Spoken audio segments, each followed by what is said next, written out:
Si le sucre appelle le sucre, en fait. Il faut savoir que quand tu as envie de manger encore et encore alors que tu as déjà mal et que tu es ballonné, ça veut tout simplement dire que ta microbiote est composée de mauvais microbes. Elle est plus composée de mauvais microbes que de bons microbes. C'est comme ça qu'il faut le voir. En fait, ta microbiote, c'est elle qui décide de tes goûts. Donc toi, tu as l'impression de dire, ah bah tiens, j'aime pas le citron. Ah, mais je préfère la mangue. En fait, c'est pas toi qui préfères, c'est tes microbes. C'est elle qui dicte les choses. Donc si ta microbiote est en bonne santé, s'il y a une bonne diversité au niveau de ta microbiote, eh bien à ce moment-là, tu vas avoir plus tendance à aller vers les aliments bruts, de la pomme de terre, de la patate douce, des glucides mère nature en fait, sans étiquette, des choses que tu retrouves dans la nature, sur des arbres ou dans la terre quoi.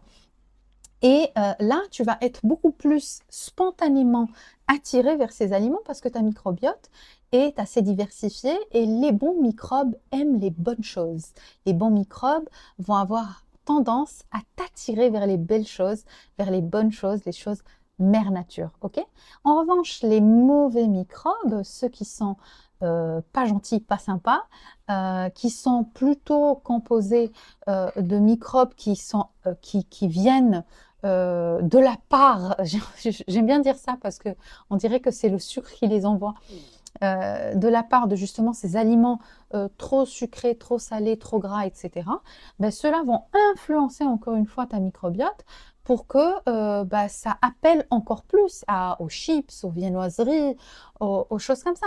Donc l'idée, ce n'est pas de vivre sans chips, sans viennoiseries, sans dessert, etc.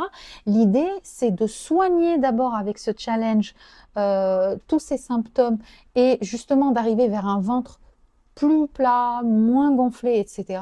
Et après, aller sur des bonnes bases, se dire, ok, moi, 80% du temps, je vais faire super attention à ce que je mange, et 20% du temps, laissons place aux viennoiseries et à toutes ces gâteries qui font super plaisir. Voilà Nadia, j'espère que j'ai répondu à ta question et j'espère aussi que ça vous aide dans ce challenge à avoir plus d'éléments pour justement avoir un ventre plus plat et plus dégonflé.